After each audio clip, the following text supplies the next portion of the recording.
And today we're going to talk about the bucket theory and your metabolism. If you recall from our earlier lessons, we talked about the bucket theory, about what this requires. And just for a quick review, what that means is your bucket is your total amount of resources. So this is, let me put this up, your resources that's available for your biology. So at this, we've got enzymes, we've got probiotics, okay? These two are like, those are the workers inside our body, and then we have things like protein, and we've got fats, and we got carbs, and then we have, things like minerals and vitamins, okay? Of course, you can go up to the other level, which how much oxygen you have available, and water, right? So these are some of the main resources. There's some other things in there, but let's just focus on this for right now. This is the total resources available. And any time that you have a drop in any one of these to an excessive level, then you can run into various problems.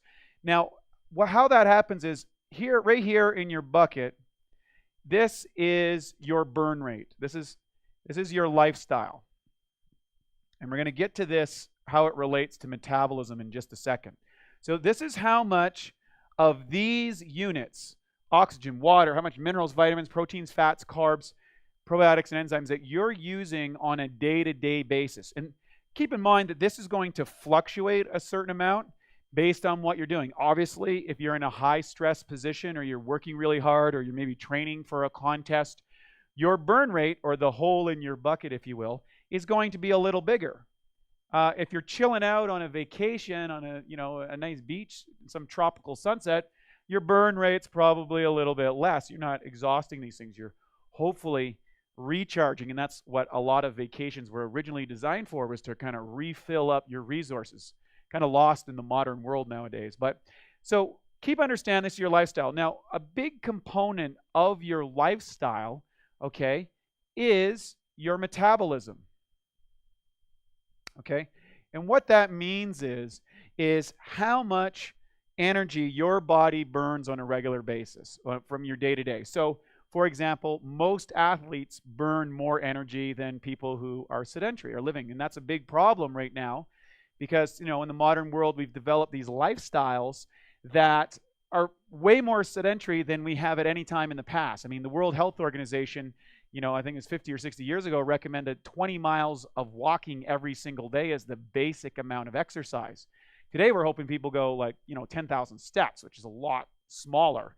So just to give you an idea of how much things have changed, and almost everything's automatic. We drive, we don't, walk as far. We used to handle horses and things like that, or plow fields. That's all different nowadays. So you got to realize is the modern lifestyle, interesting enough, while it's physically less draining, it's more mentally draining. So we create a different level of exhaustion due to stress, and we produce a lot of stress hormones, which a lot of people are feeling thanks to the influx of electronic information, and with more data, more information, we haven't quite adapted to.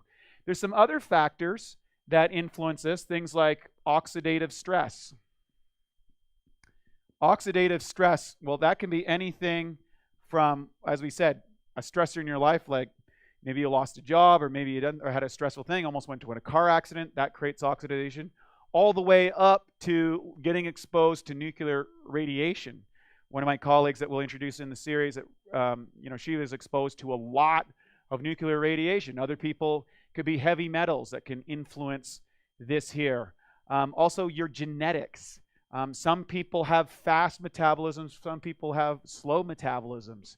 The usage of drugs, whether they're recreational or pharmaceutical, can have influence. If you're undergoing chemotherapy, for example, you're going to have a massive burn rate on these resources that are taxing you, and why so many people that are dealing with cancer and getting treatments are using our programs in order to offset some of the damage that's being done from the treatment.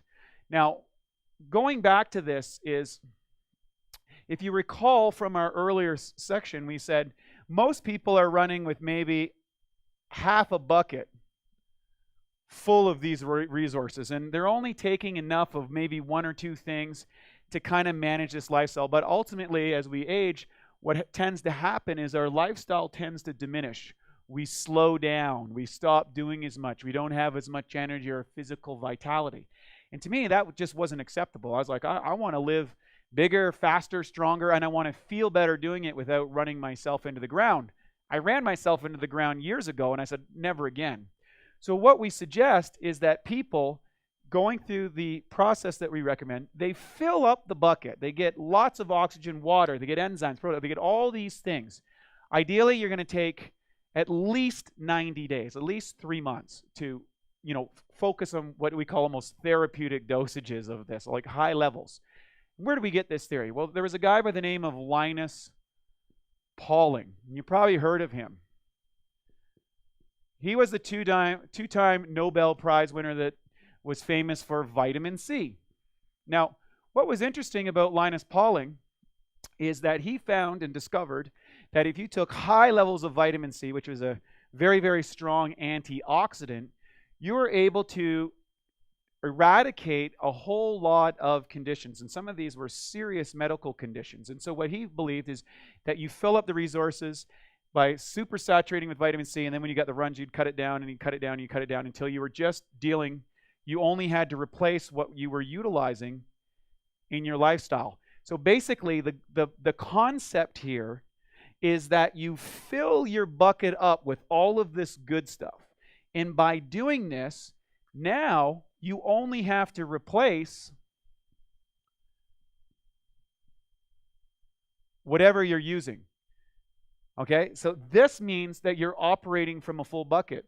So the transition period in regards to your metabolism is that you've got to do this long enough to fill up the resources so that you start to actually feel the difference in your own life. What I call an experiential certainty.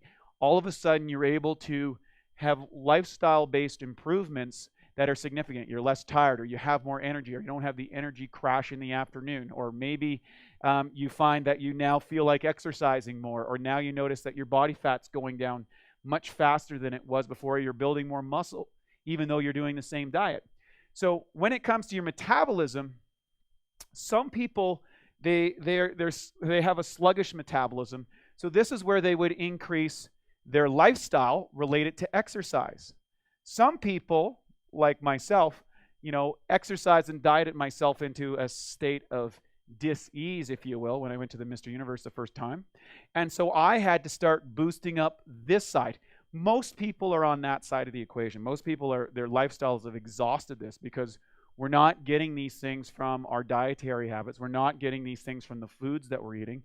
And the demands of our lifestyles are going up biochemically, maybe not physically. So ultimately, you want regular sustained exercise.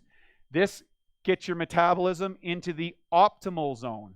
Now remember, one of the big things that I think people misinterpret is there's an optimal level of everything. There's an optimal level of food, optimal level of diet, of exercise, of everything.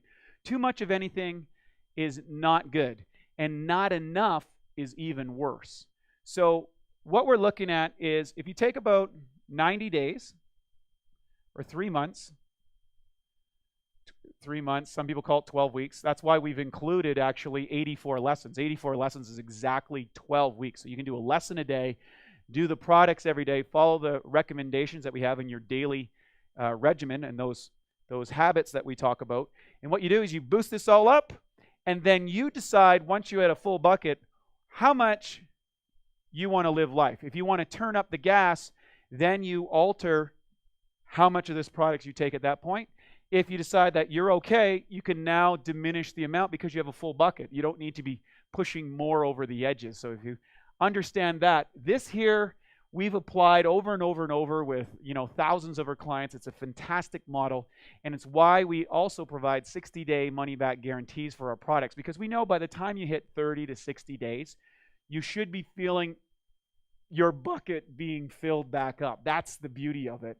You start feeling that, and you start to notice as you go, hey, wow, I feel a lot better. And that's our goal for you. So That's how we're talking about metabolism and how it relates. Metabolism is directly related to lifestyle. And oftentimes you'll make choices, and you don't even realize this, unconsciously, not doing the things that you could do because you're diminished in some of these. So it's not your fault. But we do have the solution, but you got to take action. So that's the bucket theory for today. We'll see you on the next lesson.